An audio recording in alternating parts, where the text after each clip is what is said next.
Marie-Carmen, t'as un succès de dingue ce soir. Non, il y a un truc que j'aimerais vous dire et qui me choque vraiment, en France en général. C'est... j'ai rien dit encore. C'est le fait que la rentrée des classes... Pardon? C'est un spectacle interactif ici, c'est... Chacun y dit, oui, toi, oui. C'est comme ça à Toulouse. Si vous voulez, moi je m'assois, on discute tous, hein.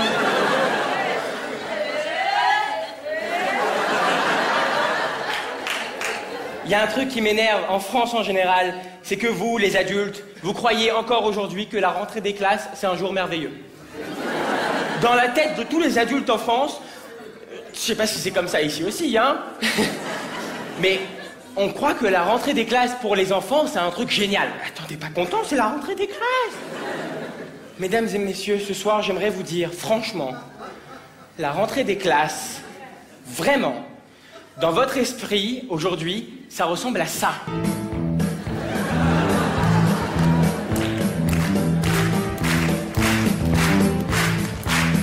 C'est chômé, c'est la rentrée. On va trop s'éclater. Putain, Gina, t'as trop changé. Je suis électrifié. You better keep up. Tu vas travailler, oui, cette année. Sinon ta mère, elle va te tuer. You better keep up. Tu vas comment bosser, oui, cette année. Wouh!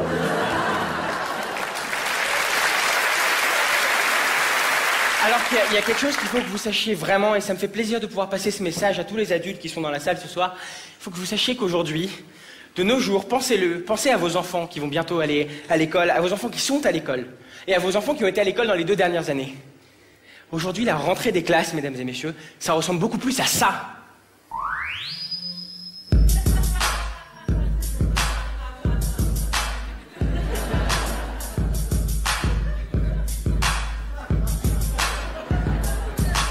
Bordel, quand on passe la grille, c'est la rentrée des classes et des conneries. Pas d'embrouille, man, pas d'hystérie. Donne ton portable si tu veux pas d'ennui. L'école, c'est tout ce que je déteste. J'étais détendu au bled dans le Maroc de l'Est.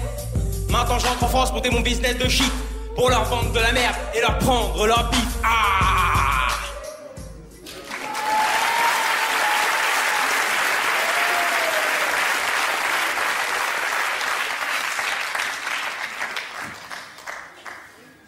Voilà, c'était pour la rentrée des classes. Et à l'école, il n'y a pas que la rentrée des classes. Il y a la sortie. Il n'y a pas que la rentrée, il y a la sortie. Mais alors vous, monsieur, vous avez battu Tam Tam, Carmen, tout le monde, hein.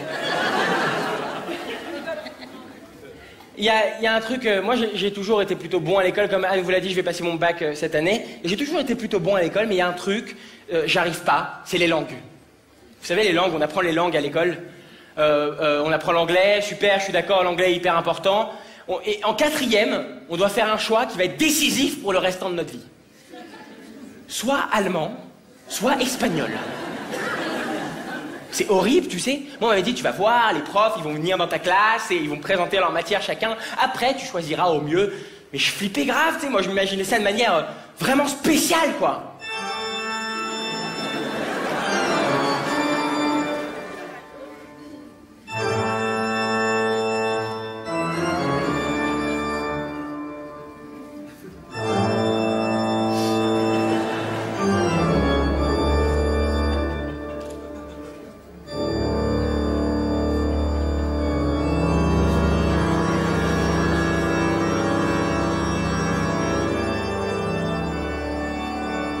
Bonjour. Je m'appelle Wolfgang de Requin. Si je veux vous enseigner l'allemand, c'est pour vous apprendre la langue de Goethe, Wagner, Werner ou encore Claude Schiffer. L'allemand est un langage qui se prononce de manière vomitive. C'est-à-dire qu'il faut vomir pour parler allemand. Un peu de calme, Marie-Carmen.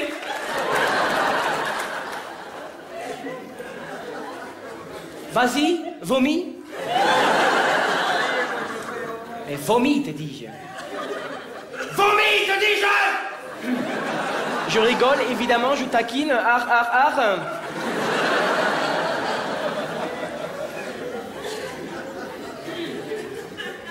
Mais toi, par exemple...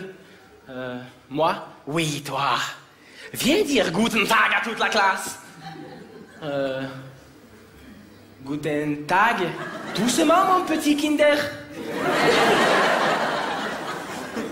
Si vous voulez apprendre l'allemand, vous devrez vous battre pour l'Allemagne. Vous donner pour l'Allemagne. Vous saignez pour l'Allemagne. Frischenbachen Uten. Forcément, après un prof d'allemand comme ça, je m'imaginais un prof d'espagnol beaucoup plus détente, quoi. Suavemente, bésame, te quiero sentir tus labios besándome otra vez. Suavemente, bésame, te quiero sentir tus labios besándome otra vez. Suave, bésame, bésame, suave, bésame otra vez. Suave, quiero sentir tus labios besándome otra vez. Suave, bésame, bésame, suave, poquito, suave, bésame,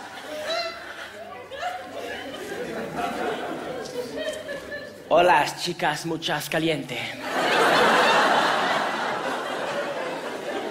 Ça veut dire bonjour les enfants?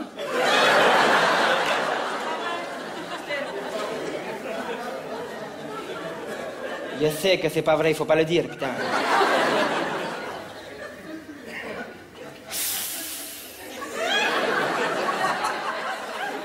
Je m'appelle Manuel Scorza del Boca del Patron. Bon, j'avoue, del Patron, c'est moi qui l'ai rajouté.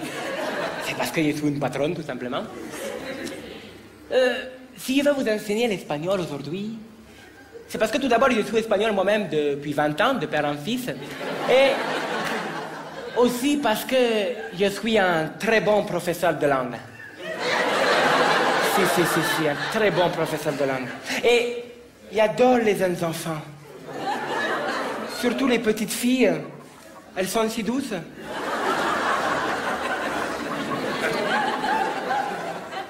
Si vous travaillez bien, je vous offrirai des sucettes soupa soups. Goût paella, si. Mais dis-moi, toi, par exemple, est-ce que tu as déjà goûté chorizo? Je ne suis pas sûr, hein? En gros, j'avais le choix entre un prof d'allemand psychopathe et un prof d'espagnol pédophile. J'ai choisi espagnol, ne me demandez pas pourquoi. Et mes premiers cours d'espagnol se sont vraiment super bien passés. Je pensais, comme tous les Français, que pour parler espagnol, il fallait prendre les mots en français, rajouter un O à la fin, et c'est bon, je parlais espagnol. Tu sais. J'arrivais dans les cours, je faisais « Hey, buongiorno. Au revoir. Comment ça va? » J'ai vite compris que l'espagnol, c'est pas ça du tout. Et donc, j'ai développé une autre technique que j'aime bien appeler la technique du si pero. Je vous explique. Quoi que le prof te demande, tu réponds par si pero. Ça passe toujours. Exemple, le prof vient, que bien, s'il vous plaît. Un poquito de, es posible, ¿vale? Si, pero, c'est pas... Ah, si. Pero, c'est pas seguro, c'est pas... Et moi, je savais déjà que pour le bac en espagnol, j'étais foutu, hein. Tu sais, je m'imaginais déjà le jour du bac arriver et le mec me dire, OK, vaya a responder a la cuestión a 1, 2 o 3. 1, 2, 3, un pasito par la te Maria. 1, 2, 3, un pasito par là. Et là, je vous assure, il m'a répondu un truc dont je me rappellerai toute ma vie. Si, pero... que ça...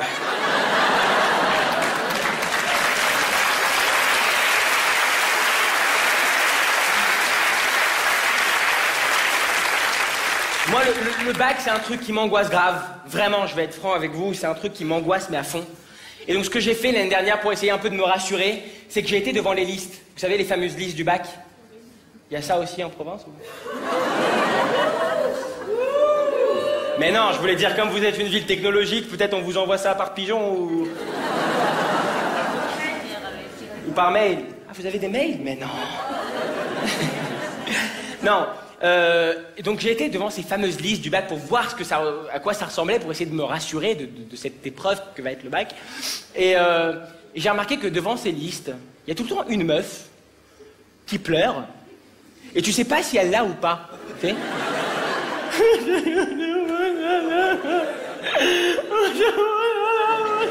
Tu sais, moi j'imagine sa mère de l'autre côté du téléphone. Mais tu l'as ou pas? Je t'en supplie, dis-moi que tu l'as. Je pleure moi aussi. Ça y est. Le bac, c'est un truc qui m'angoisse grave. Et en plus, en ce moment, comme je vais bientôt arriver à la fin de l'école, à la fin du lycée, je me dis, je fais plein de rétrospectives sur ma vie. Et je me dis... quand même, en cinquième, on est venu me voir, moi, on m'a dit, Kev, tu vas voir, cette année, tu vas avoir des cours de techno. Des cours de techno? J'ai kiffé grave. On m'a dit, tu vas voir, Kev, cette année, la cinquième, c'est cours de techno. J'ai dit, mais c'est génial. Moi, je pensais cours de techno, j'allais rentrer dans la salle, j'allais voir ça.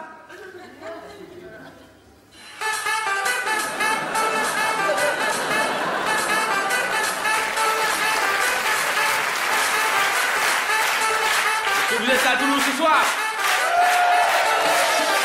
Eh ben moi aussi.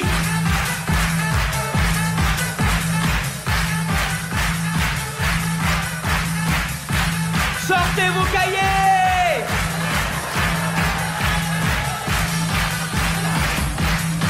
Demain